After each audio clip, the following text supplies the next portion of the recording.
Hello everyone! A little while back someone asked me if I had a video talking about the gnomes, and it surprised me that I haven't done a story about them yet, so it's time to rectify that grave error. Ladies and gentlemen, today we're going to talk about the origin of the gnomes, about Gelbin Mekkatorque, about Gnomeregan. We're going to cover most of the lore, but please keep in mind that there are so many individual storylines, so many details that I might not be able to talk about everything. I am going to do my very best to tell you as much as possible, so please sit back, relax, and let's tell the tale of the gnomes. For Gnomeregan!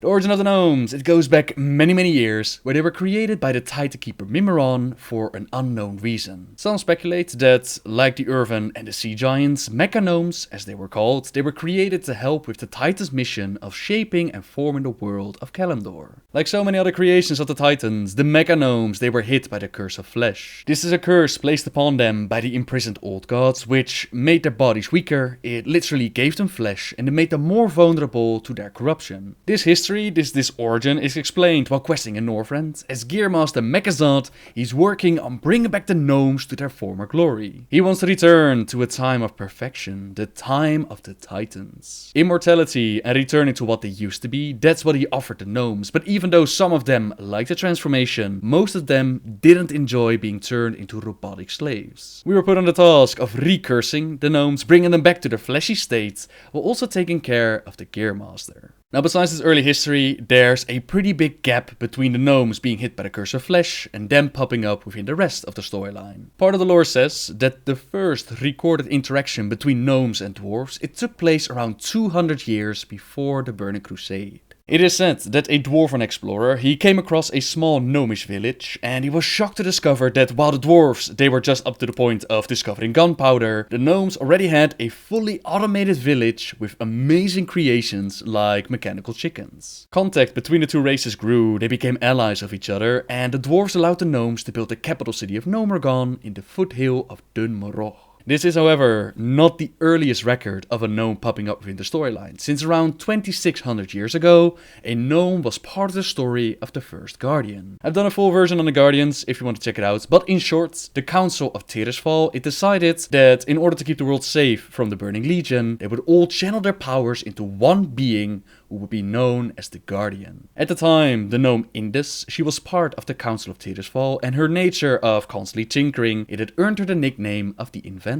She, together with the other members, empowered the first Guardian Elodie, and this allowed him to defeat and banish the Dreadlord Kafranatir. Indus was not the only known gnomish member of the council either. Around 800 years ago, there was another gnome known as Erbag, and he was there when the council decided to make H-Wind their next guardian. That means that gnomes have been around for a lot longer than just around 200 years ago, but it could be that the dwarven story, it's simply they never encountered the gnomes before and it was simply their first encounter. Regardless, they quickly built up an allegiance between each other, and the gnomes created their beautiful home of Gnomeregan near the dwarves' their city of Ironforge. There, they were free to tinker and experiment, something all gnomes love to do, and they've created some brilliant and amazing devices over the years. Devices that would be a great use to not only themselves or the dwarves. The gnomes, they played a critical role during the war against the first Orcish horde.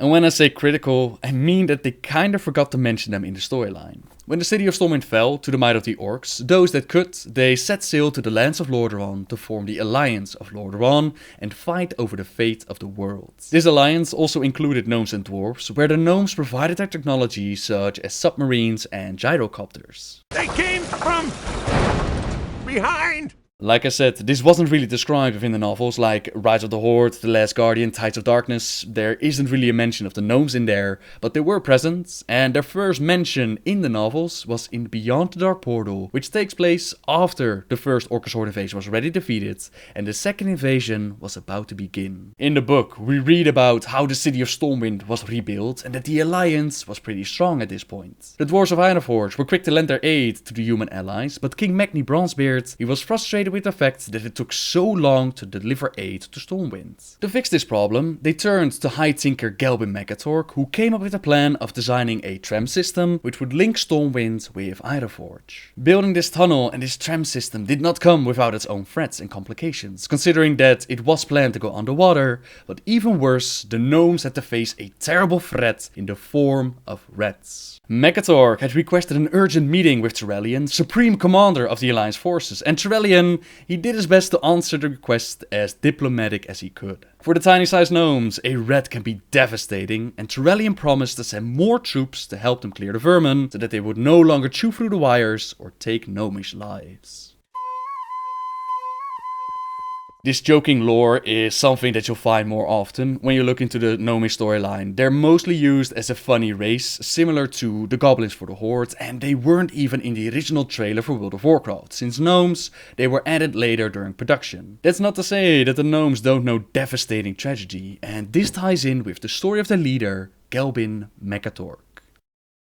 Gelbin Mekkatorque was chosen to be the High Tinker of the Gnomes, which means that he's their leader. Where kings and queens get in their pseudo power because of their heritage, High Tinkerers are chosen by the gnomes for their merits of their work and how they benefit the gnomish race. In his lifetime, Gelbin has created some amazing inventions. He's created the Mechanostrider, that's the mount that the gnomes still use to this day, they were invented by him, the Gyromatic Micro Adjuster, the Repairbot, the Deep Run Tram, even the prototype of the Dwarven Siege engines. All of that came from the creative mind of Gelbin Mekkatorque. That's one thing that all gnomes share, their love for technology and tinkering, and they aren't a violent race. Gnomes, they would never attack other gnomes over leadership or for their own benefit. In a world of all kinds of dangerous creatures, from rats to orcs to all kinds of things, the gnomes, they simply need each other, and this created a very peaceful society. That is, until the day came that Mekkatorque's brilliant mind couldn't save them all. He was betrayed by one that he considered as a friend, Sicko Turmaplug.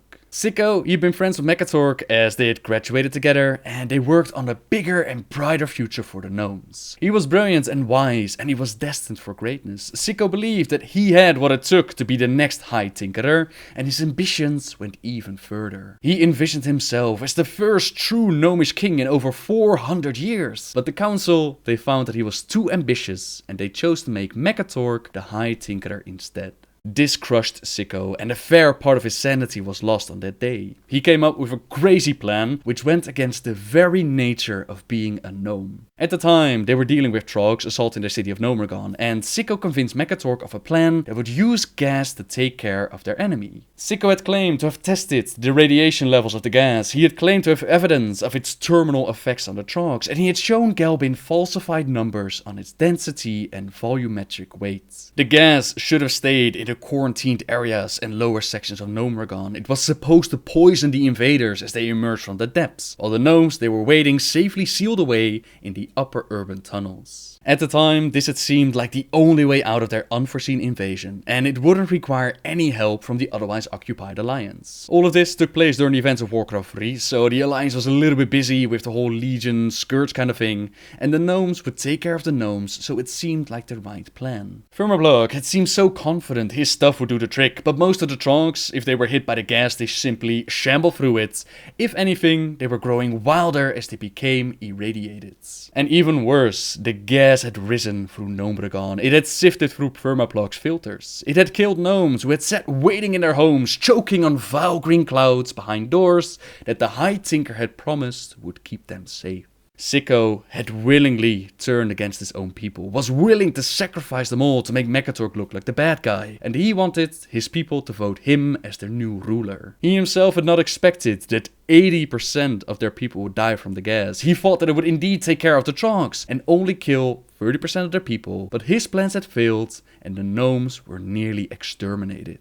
Every single day, Mekkatorque was plagued of the memory of his mistake. No matter how great of an invention he would make, that one single mistake could not be erased. He could not lose himself to the grief though. He had to hold strong and lead his people. Now the dwarves, they were thankfully kind enough to give them a place in their city, but the gnomes, they saw the pity in their eyes. The pity That was the hardest part for a race of ambitious folks whose lives were validated by a masterful command of the scientific laws of the universe. To be pitied was simply unbearable. To be pitied was to be insulted, and Gelbin chafed under the sympathy, and he knew that his people did too. Gelbin knew that for the sake of his people, they would have to retake their former city, retake the beloved Gnomeregan, and retake their gnomish pride.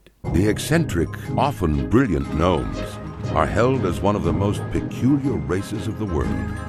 With their obsession for developing radical new technologies and constructing marvels of mind-bending engineering, it's a wonder that any gnomes have survived to proliferate. Over the years, the gnomes have contributed ingenious weapons to aid the Grand Alliance in its fierce battles against the Horde. Thriving within the wondrous techno-city of Gnomeregan, the gnomes shared the resources of the forested Dumora peaks with their dwarven cousins. Yet recently, a barbaric menace rose up from the bowels of the earth and invaded Gnomeregan. Aided by their dwarven allies, the gnomes fought a valiant battle to save their beloved city. Nevertheless, Gnomeregan was irrevocably lost. The surviving gnomes fled to the safety of the dwarven stronghold of Ironforge. There they remain, devising strategies to retake their city. As a gnome of proud standing, it falls to you to answer the challenge and lead your curious people to a brighter future. And so, right from the get-go, the gnomes, they joined the alliance, and new adventurers, they shared their starting area with the dwarves. Eventually, heroes were sent into Gnomeregan, and even the Horde provided help, yet the Horde went in with a very different motive. The Horde went in to collect some blueprints for the Goblin Nog, since Nog recognized that the new gnomes, they had developed a far more superior shredder design than anything that the Goblins came up with. That was the main quest for the Horde to go into Gnomeregan to steal some blueprints, while the Alliance, they went in not only to collect artifacts that were left behind as the city was evacuated, but they also went in to get revenge. The major questline was to take out Thermaplug, and along the way you had to fight off countless trogs, even leper gnomes who were now crazy that they believed that anyone was a filthy trog, and in the end we faced off against Sicko, who constantly screamed that he needed more explosions, yet some way, somehow, Sicko, he survived the encounter, and he fooled people into believing that he was dead. It wouldn't be until just before the Cataclysm that the gnomes got their moment to shine in the storyline. It had taken them a lot of years of planning, of protecting the world, of getting ready, but finally the moment had come for Operation Gnomeregan. We were going in to assault the city and take it back from Sicko Thermaplug. We stand at the brink of victory, my friends. Initiate Phase 3, into the tunnels! Once we capture the underground railway and loading dock, we'll use them to make a rapid attack on the heart of the city! Gnomeregan is within our grasp! Never! What is this thing on? Is it this button? Testing? Never! Gnomeregan is mine, Mekkatorque! You think he'll just march into my city? Activate the expendable atomic defense system! I want the drugs!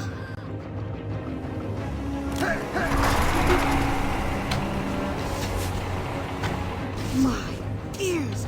That's got to be every last trog in the city! Squads, dig in! Frag bombs and suppressing fire! Hold the line! We won't be turned back now! Where are Thermaplug's defense forces? What is that?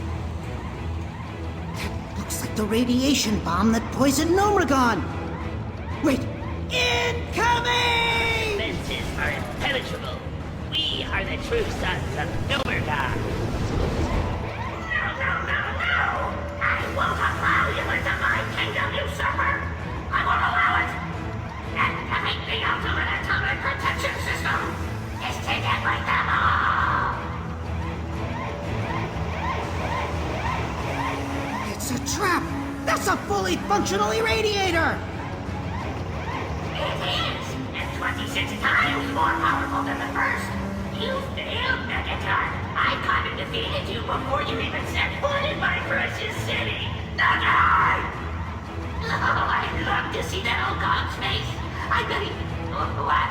It's still on?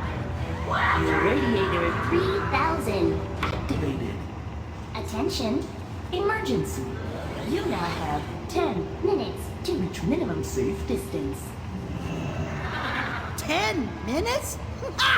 Plenty of time to disarm the device. Hinkles, hand me that whirring bronze gizmo and some fresh spring water. Cockspin, toss me that dirty trog cloth and a handful of copper bolts. 10 minutes? You left the factory setting on? Give me that controller, you idiot! Attention, emergency. You now have 10 seconds to reach minimum safe distance. Whoa!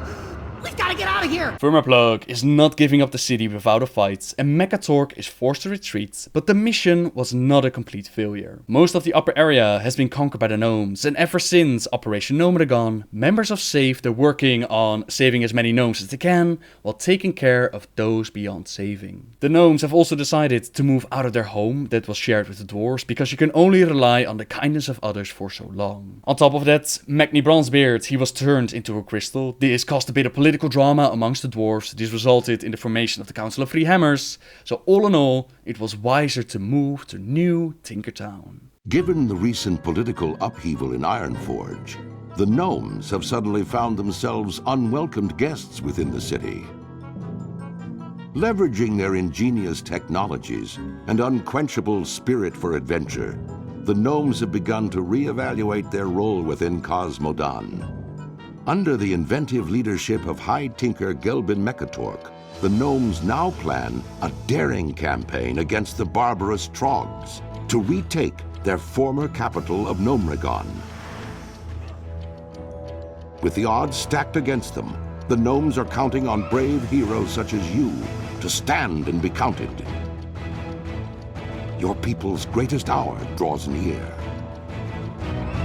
With the Cataclysm revamp, new gnomes now start their adventures in the aftermath of Operation Gnomeregan. They are the survivors set on the task of saving other survivors, taking out those beyond saving, blowing up a cave to prevent Trogs from causing more trouble, and their final mission is to take out Reslo Crushcog. Mekkatorque missiles! Reslo has been sent by Vermaplug to arrest the gnomes on the surface to keep them occupied, but the combined might of Ironforge and Gnomeregan, they're able to take care of him. And with that, we're once again sent it to Gnomeregan to take out Vermaplug. We've done it!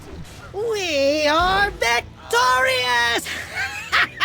With Crushcog defeated, Vermaplug is sure to be quaking in his mechano-tank! And rightly so! You're next, Vermaplug! You're next! This time, we're not going in alone though. If you have a problem, if no one else can help, and if you can find them, maybe you can hire the G-Team. Together with the G-Team, we assault Gnomeregan once again, and it appears like we can take credit for killing Vermaplug, but once again, he manages to fool the world and survive once more. His demise came when he tried to lure Mekkatorque into a trap within his hold study. This story is described within Mekkatorque's short story, in which he thinks back to how all of this happened to his people, his one major mistake, the betrayal of his former friends, until he activates a booby trap. The doors, his escape route, they close around him, and 3 massive Trogs, they enter the room to end his life. Mekkatorque was nearly ready to throw in the towel, to kneel down and just be crushed by these Trogs, but he managed to pull himself together and he turns Vermaplug's hasty work against him. 1 gnome against 3 Trogs, the odds were incredibly against him, yet the leader of the gnomes, he won. In his victory, Vermaplug himself showed up with an army of Trogs to finish the job, but again Mekkatorque, he proved to be the smarter one. He turned Vermaplug's sawblade from his battle armor, he turned it against him, he cut the army of Trogs into pieces, and he even cut Vermaplug in half. My legs are in that half, Sicko said, pointing at the still standing portion of the suit. High Tinker Gelbin Mekkatorque nodded and leaned down to pat him on his mechanized shoulder. Indeed they are, my friends. And with a razor-quick spring cut and the steam cauterization from your ruptured engine, the bleeding is probably minimal. I'd wait around to see if the rats find you before your Trog minions do, but I've seen enough of the latter for one day. You're just going to leave me here? You don't deserve a quick death, Sicko. You deserve a long, miserable existence in a dark hole surrounded by filthy monsters. Gelbin took a step back with a sad smile. He spread his arms to encompass all of fallen Gnomeregan around them. In fact, you've created your very own prison right here, better than any I could have built for you. You definitely outdid me on this one. Congratulations. Sicko Thermoplug blinked. He stammered. Gelbin relished in the rare opportunity to look down on his enemy. He could hear the sound of more trucks approaching through the opening and knew it was time to go. Besides, if you do survive, I can't think of anybody I'd rather have leading these beasts than one of their own. He bent forward and sniffed the top of Sicko's head, wrinkling his nose with distaste. Enjoy your remaining time in jail, my friends. Your sentence is almost over. And with that, Gelbin left his study to head back toward New Tinkertown, leaving Sicko alone, helpless, and thoroughly bisected in the dark.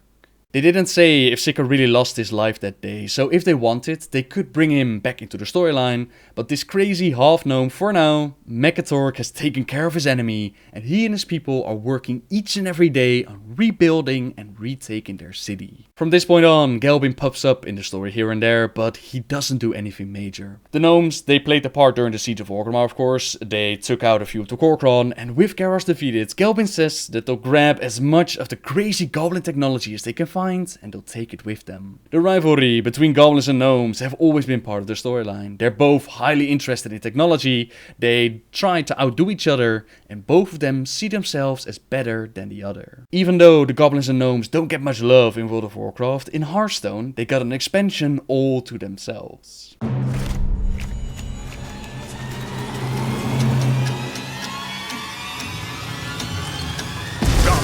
and gnomes. Goblins and gnomes. Both are super brilliant, but you would never know. Everything they seem to make is faulty or explode.